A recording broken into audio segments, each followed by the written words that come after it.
Good morning students, welcome to Amrit senior secondary school class 10। आज हम chapter number 5 की exercise number 5.2 का सम number 8 start करने लगे हैं। पहले हमने 7 तक कर लिए हुए हैं सम, आज हम सम नंबर 8 स्टार्ट करने लगे हैं। इसकी स्टेटमेंट क्या बोलती है? इसकी स्टेटमेंट कहती है एक एपी में 50 पद हैं जिसका तीसरा पद 12 और अंतिम पद 106 है। इसका 29वां पद ज्ञात कीजिए। कि एक एपी में कितने पद बोले हैं? 50, मतलब 50 पद, मतलब A1 A2 ऐसे चल के कहाँ पे रुक रही है? A50 पे। मतलब एक एपी के मेरे पास कितने पद दिए हैं? 50 पद दिए हैं, जिसमें वो कह रहा है इसका तीसरा जो पद है वो 12 के बराबर है। तीसरा पद किसके बराबर है? 12 के बराबर है। और इसका उसने बोला अंतिम पद 106 के बराबर है। ये श्रेणी 1 से चलकर 50 पे रुक रही है, तो इसका मतलब ये श्रेणी का अंतिम पद हुआ। मतलब क्या अंतिम पद 106 का क्या मतलब है? A50 मेरे को क्या दिया है? A50 मेरे को क्या दिया है? 106 के बराबर।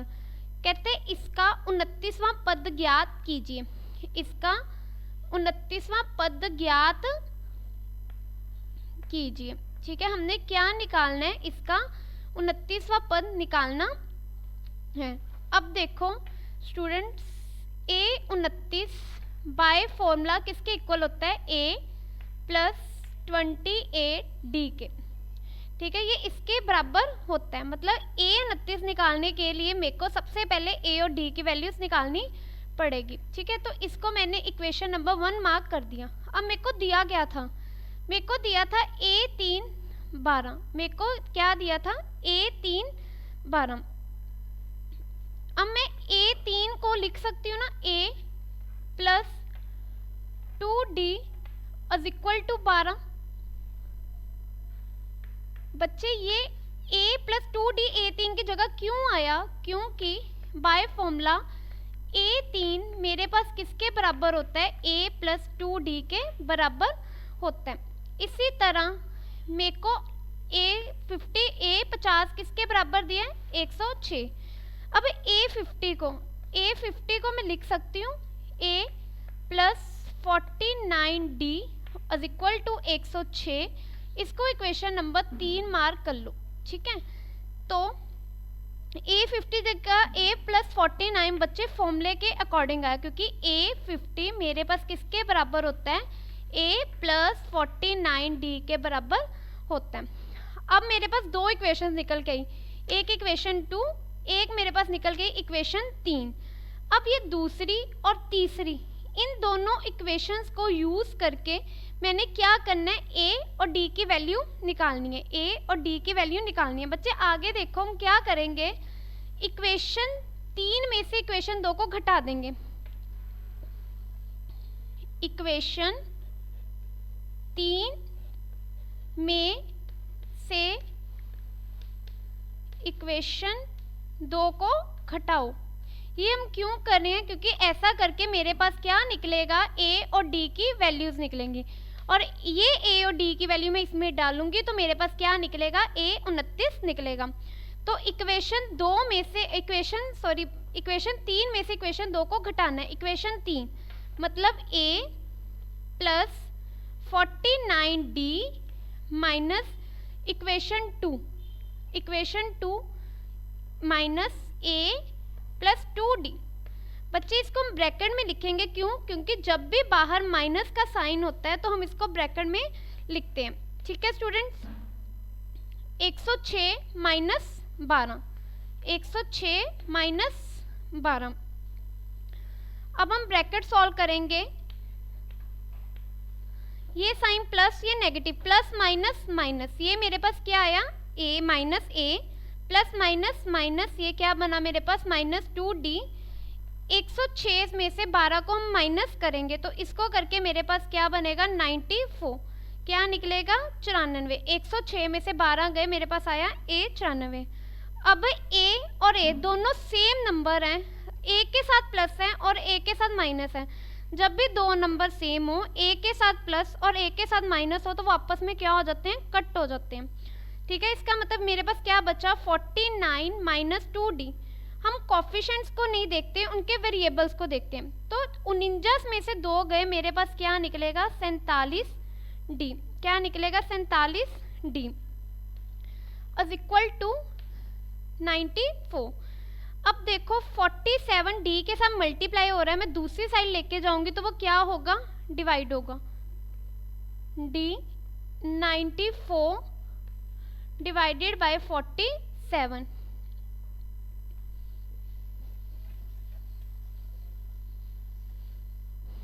डी 94 डिवाइडेड बाय क्या निकला मेरे पास, डी 94 डिवाइडेड बाय 47।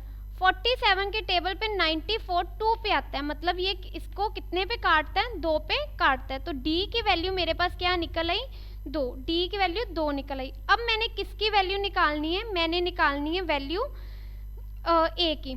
तो मेरे पास है डी को, डी इज इक्वल टू 2 को इक्वेशन 2 में डालो। 2 में डालो का क्या मतलब है, मेरे पास इक्वेशन 2 क्या थी, इक्वेशन 2 थी मेरे पास a plus 2d is equal to 12। मतलब इक्वेशन 2 में डालने का क्या मतलब है, जहाँ जहाँ पे d है वहाँ पे 2 डाल दो। a प्लस 2 d की जगह क्या आ जाएगा मेरे पास 2 is equal to 12। a 2 multiply 2, 2 गुना 2 क्या आ गया 4 is equal to 12।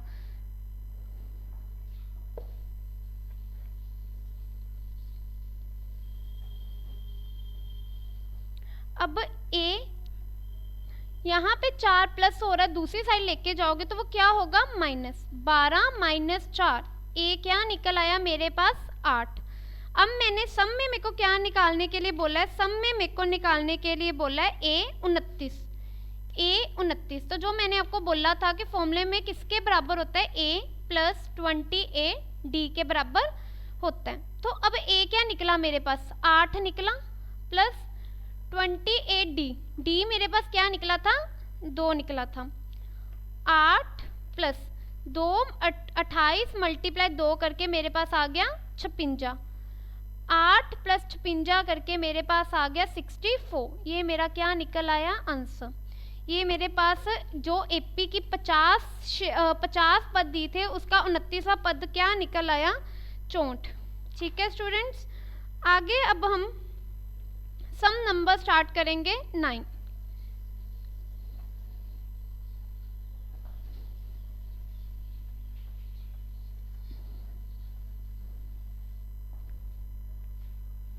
Some number student start करेंगे 9।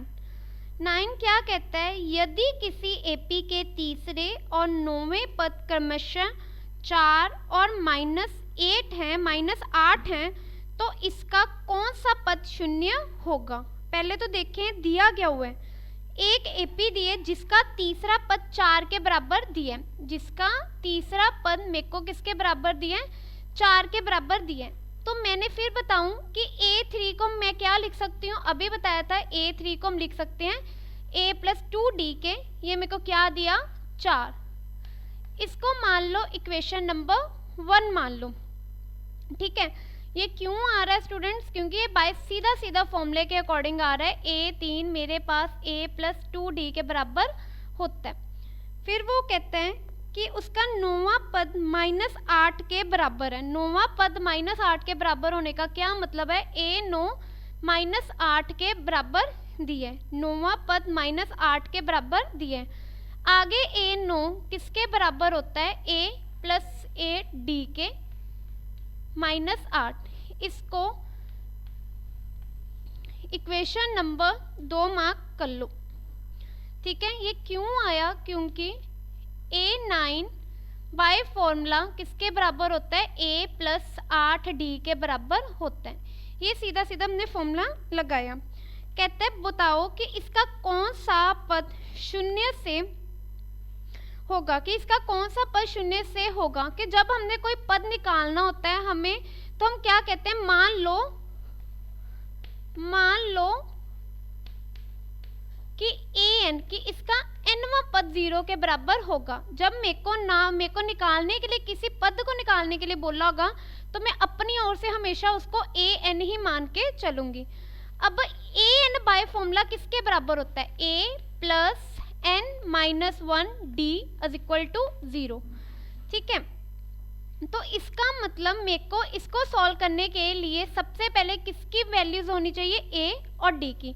अब फिर यही इसी ए और डी की वैल्यू निकालने के लिए मैं क्या करूँगी? इन दो इक्वेशंस को सॉल्व करूँगी, इक्वेशन 1 और इक्वेशन 2 को। इसको आप इक्वेशन 3 मान लो, इसको आप इक्वेशन 3 मान लो। तो इक्वेशन फिर सेम वही जो हमने 8 सम में किया था, इक्वेशन 2 में से इक्वेशन 1 को घटाओ। इक्वेशन 2 में से इक्वेशन 1 को घटाओ। ए प्लस ए डी घटाना मतलब माइनस, जब भी बाहर माइनस आ जाए उसकी अगली टर्म्स हम ब्रैकेट्स में लिखते हैं। ए प्लस 2d, फिर ये वाली साइड -8 -4। फिर सबसे पहले हम ब्रैकेट सॉल्व करेंगे। a plus 8d minus a plus minus minus 2d। जब भी बाहर माइनस हो तो दोनों जो टर्म्स होती हैं वो आपस में प्लस होती हैं। 8 प्लस 4 क्या होते हैं? 12। पर क्योंकि साथ दोनों में माइनस है तो बाहर साथ में क्या आएगा? माइनस। ठीक है स्टूडेंट्स, क्योंकि ये दोनों नंबर सेम है, एक प्लस का एक माइनस का। जब भी दो नंबर सेम हो, एक प्लस का और एक माइनस का, वो आपस में क्या हो जाएंगे? कट हो जाएंगे। 8 में से 2 गए, डी वाला डी हमने हमेशा सेम ही लिख देना है, जो इसके साथ नंबर्स होते हैं वो माइनस होते हैं। 8 में से 2 गए, क्या आ जाएगा? 6 is equal to -12।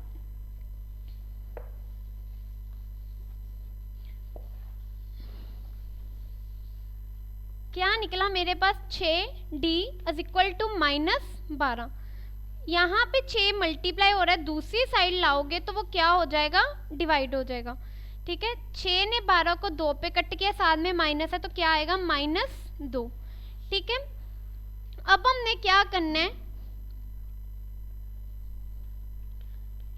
d is equal to -2 को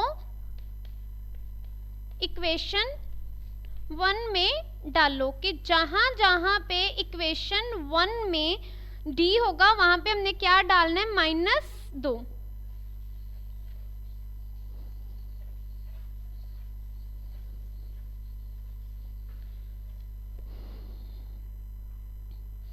तो हमें दिया क्या हुआ था? पहली इक्वेशन क्या थी मेरे पास?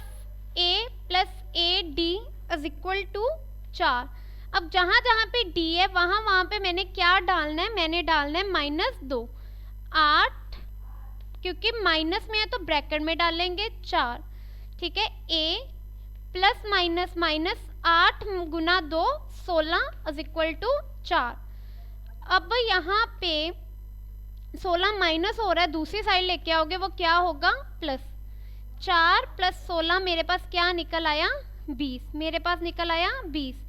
अब देखो सब में निकालने के लिए बोला है कि कौन सा पद हमारे पास 0 के बराबर होगा। तो मैं क्या मान के चली थी कि ए एन मेरे पास किसके बराबर है? 0 के बराबर है। अब आगे ए एन फॉर्मूले के अकॉर्डिंग किसके बराबर होता है? a plus n minus 1 d is equal to 0। अब a की वैल्यू मेरे पास क्या निकली? a 20 आया मेरे पास, n हमने निकालना है, d मेरे पास क्या निकल के आया था? d मेरे पास -2 निकल के आया था इज इक्वल टू 0। 20। अब इसको मल्टीप्लाई करेंगे इसके साथ, तो ये -2 जब n से मल्टीप्लाई होगा तो -2n minus minus plus 2 is equal to 0। 20 -2n plus 2 is equal to क्या निकल आया मेरे पास? 0। अब जो बिना n वाले नंबर से वो आपस में क्या हो जाएंगे? जमा हो जाएंगे। 20 प्लस 2 मेरे पास क्या निकला है? 22 -2n is equal to -2n is equal to 0। अब क्या करेंगे? इसको वहां पे ले जाएंगे। 22 इज इक्वल टू 2n। यहाँ पे नेगेटिव है, वहाँ पे पॉजिटिव हो जाएगा, तो मतलब क्या बना मेरे पास 2n 22 के बराबर आया।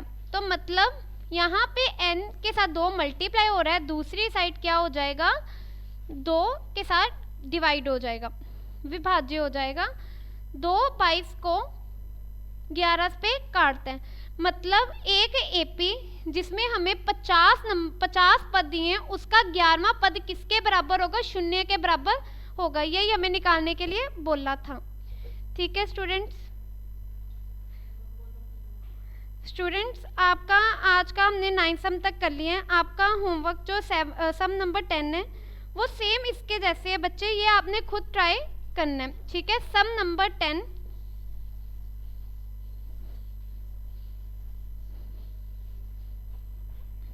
बच्चे होमवर्क में देख लो, सिर्फ सम नंबर 10 आपने खुद ट्राई करना है स्टूडेंट। सम नंबर 10 ये सेम जैसे हमने 8 और 9 सम किया, सेम एज इट इज़ है, तो ये आपका घर से बच्चे होमवर्क है, sum number 10। Okay student, thank you.